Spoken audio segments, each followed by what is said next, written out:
Greetings, y'all. Welcome to the Liberty Call. I'm Raymond Dahlman, your humble host.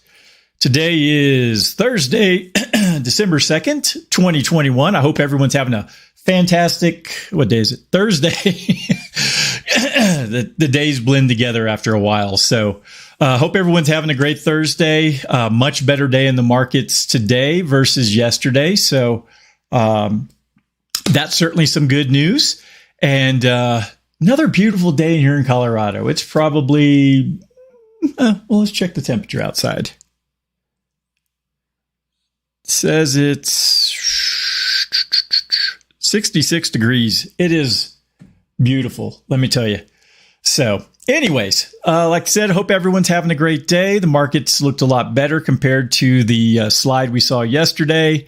I'm going to talk about a few articles about the shutdown, potentially. Some opinions on Congress, and what was the other stuff I got here? Because Congress is trying to remove a tax law, which is very beneficial, and an article about inflation. So that's what I have right now that I've seen. So let me go ahead and share my screen for you. So, all right, let's see how the Dow Jones was up 1.82 today. The S&P was up 1.42. The NASDAQ 0.83. Let's see. Let's go to the markets and see if there's anything else. The 10-year was up 1 basis point. Oil went up almost 2% today. Gold was down almost 1%. So all in all, not a terrible day in the market. So let's see. Let's take a look at the Yahoo Finance. Let's see if there's any articles that I missed. Oil rebounds. Fox Business. Elon Musk. Third Omicron. I keep wanting to say Omicron. I don't know why.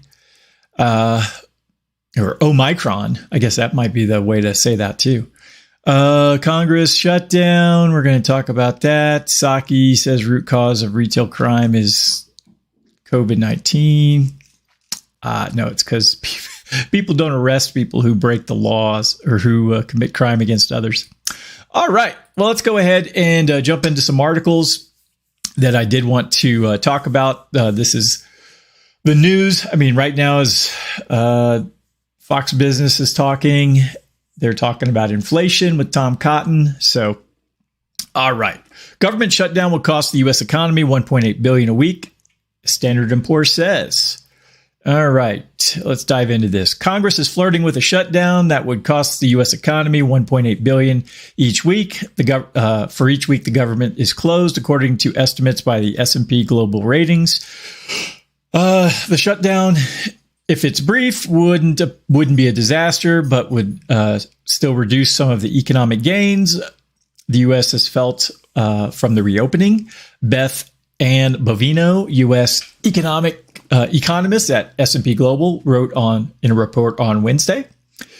If no deal is reached before the end of the day Friday, the government would shut down. Democrats unveiled a deal on Thursday that would keep the government funded into mid-February, but it's not clear if that agreement will successfully avoid the imminent shutdown. Each week the government is closed would curtail fourth quarter growth by about $1 billion annualized, or 0.11 percentage points of the $20 trillion American economy. S&P said the estimates includes direct costs from furloughed non-essential government workers, as well as indirect costs such as canceled trips and shuttered national parks. Turning the government off and on comes with a cost, Bovino wrote. S&P notes that while some indirect costs can be recovered once the government reopens, the direct costs would never be regained. In late 2018 and early 2019, the federal government shut down for 35 days as Congress struggled to reach an agreement on funding. About $18 billion in federal spending was delayed during that closure, and gross domestic output during the first quarter of 2019 was down by 0.2%, according to the CBO. Fourth quarter 2018 GDP was also hurt by 0.1%. So it sounds like most of the losses in the economy is just money that the government is spending that, if it hadn't have ever been taxed in the first place, would it still be moving around in the economy. And my man Jake back there does not seem impressed by this. So, I don't know. I mean, the government spends too much money as it is. I'd rather see that money in the private sector, in people's pockets and in businesses, tills. But that's just me. I'm an insane person. All right. In a phone interview, Bovino told CNN that the concern here is that a shutdown could delay the processing of paperwork by U.S. Customs at key ports that are under severe strain now. Well, that's a big problem. Bovino also added that a shutdown could add pressure to inflation because furloughed workers would not be productive, but would still eventually get paid. Well, maybe don't pay people who don't work. That's kind of just my thing. I mean, giving people back pay for activities that they didn't actually complete, I don't call that work. All right. Congress faces another key deadline to raise the debt ceiling. Treasury Secretary Janet Yellen told lawmakers this week that a failure to raise the debt limit would eviscerate the economic recovery. Yellen has said there is uncertainty whether the government could keep paying the bills beyond December 15th, although it views a U.S. default as unlikely. S&P warned such an event would be more disastrous than the implosion of Lehman Brothers in 2008. A shutdown would be a nuisance if we're swimming in the ocean. It's a minnow, Bovino told CNN, as opposed to the debt ceiling, which is a shark. So, we got the debt ceiling, we got keeping the government funded. So there's some big problems out there. So we'll see if this next article talks about this. So let's see. This is from this morning. Update 7, bill to avert U.S. government shutdown advances to full House after dealing on timing. The U.S. House of Representatives on Thursday was set to vote on a bill to fund federal agencies through mid-February and avert government shutdown after Democratic and Republican leaders reached an agreement on timing. The Democrat-controlled House voted to begin debate on the bill, which would extend funding through February 18th, and a vote on passage to give the Senate time to do the same before a midnight Friday deadline. This is a good compromise that allows an appropriate amount of time for both parties in both chambers to finish negotiations on appropriations, Democratic Senate Majority Leader Chuck Schumer said on Thursday morning. But group of hardline Senate Republican conservatives, including Mike Lee, Ted Cruz, Roger Marshall, are threatening to delay. And then there's a hyperlink in the middle of this, considering in protest against Biden's COVID-19 vaccination mandates, rising the possibility that the government could partially shut down over the weekend while the Senate moves slowly toward eventual passage. Lee said on the Senate floor that if he and other Republican senators could got a vote on whether to include funding the vaccine mandates in the upcoming government appropriations bill, they may not delay the government funding bill. All I'm asking for is a vote. It would take 15 minutes. We could do that right now, Lee said, adding that he and other Republican senators behind the effort want a simple majority on the amendment. Both Cruz and Marshall told reporters that they wanted a simple majority vote on the amendment. Democrats hold 50 seats in the 100-seat Senate, with Vice President Kamala Harris able to vote as a tiebreaker. Actually, I don't think it's 50 seats. I think it's more like 48 and then 2 independents. Senate Minority Leader Mitch McConnell, who must quell the rebellion within his caucus to keep the government operating, reiterated on Thursday that there would be no shutdown, but he did not respond when asked whether Republicans would agree to move quickly by consenting to circumvent the Senate's cumbersome legislative rules. We need to pass it, and that's what we'll be working toward doing, the top Senate Republican told reporters. Pelosi blasted the Republican move, saying it demonstrated a double sense of irresponsibility that Congress would reject. That's funny. The government's being irresponsible. Well, they've been doing that my entire lifetime. I mean, look at all the money that's been wasted over the years. The temporary spending bill would maintain funding of the federal government operations during the COVID-19 pandemic amid concerns about a new rise in cases and the arrival of Omicron variant in the United States. The emergency legislation is needed because the Congress has not yet passed, blah, blah, blah. So And then the debt ceiling, Congress faces another urgent deadline right on the heels of this one. The federal government is also approaching its $28.9 trillion borrowing limit, which the Treasury Department estimates it could reach by December 15th. Failure to extend or lift the limit in time could trigger an economic catastrophic default. So, well, that's good news. So, sounds like Congress is working on two things that I'm not sure if they're ever going to get those accomplished. But, I mean, they'll probably put a Band-Aid on it like they normally do and go about it. All right. Now, this article, it's talking about the ending of Roth conversions. It's titled, Congress is About to Kill This Popular Retirement Tax Move. Originally, it was published at the end of September and was updated again today. All right. If you're planning to do a Roth IRA conversion to keep your retirement savings permanently out of the hands of the IRS, you may want to get on it. The new tax bill on Capitol Hill is going to scrap these conversions for everybody after the end of the year. And no, not just for those earning more than $400,000. The bill prohibits all employee after-tax contributions in qualified plans and prohibits all after-tax IRA contributions from being converted to Roth, regardless of income level, effective for distributions, transfers, and contributions made after December 31st, 2021, reports the House Ways and Means Committee. This clause is in addition to the separate steps being taken to crack down on IRAs, Roth IRAs for millionaires and billionaires, and those making over $400,000 a year. I don't really consider someone making over $400,000 a year like a uberly rich person. I mean, if you only make that for, say, 2 years, and then go back to a more average income, it's not really that big. President Joe Biden has promised in his successful election campaign not to raise taxes on those making less than $400,000 a year or $450,000 if you're married and filing jointly. Technically, you could argue that this change still meets the promise because it's not an imposition of tax. It's the ending of a tax break.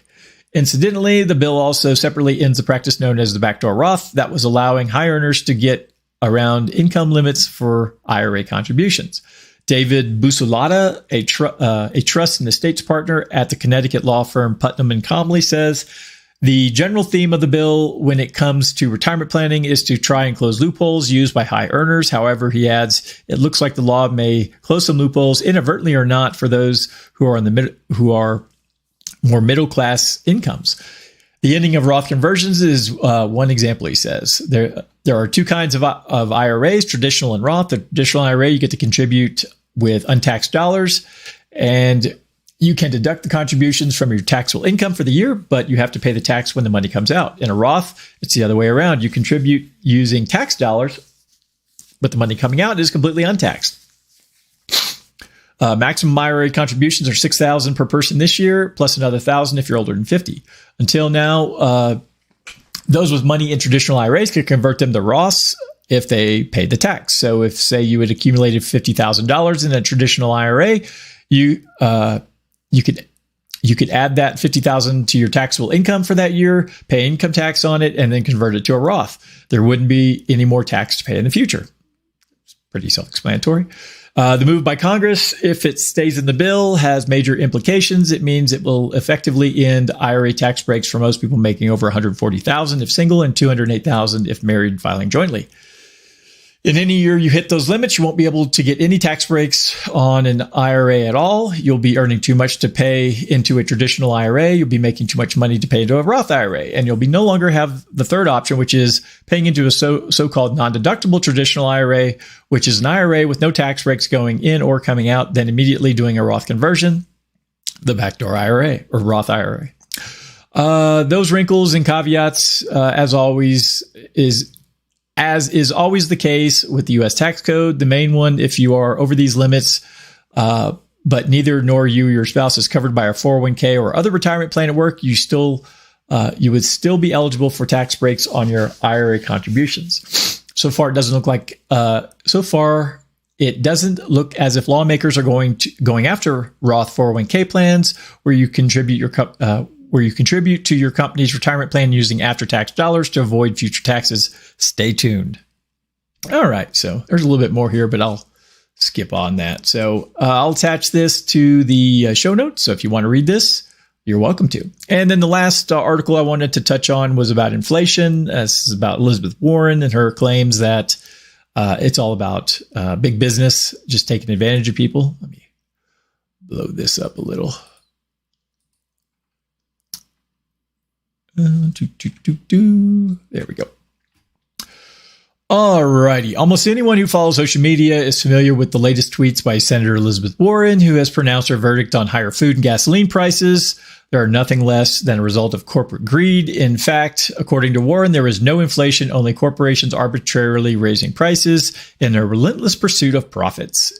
In a November 21st interview with MSNBC's Joy Reid, Warren declared, later placed on Twitter, prices have gone up. Why? Because giant oil companies like Chevron and ExxonMobil enjoy doubling their profits. This isn't about inflation. This is about price gouging for these guys, and we need to call them out. 3 days later, she outdid herself, declaring, wondering why your Thanksgiving groceries cost more? It's because greedy corporations are charging Americans extra just to keep their stock prices high. This is outrageous.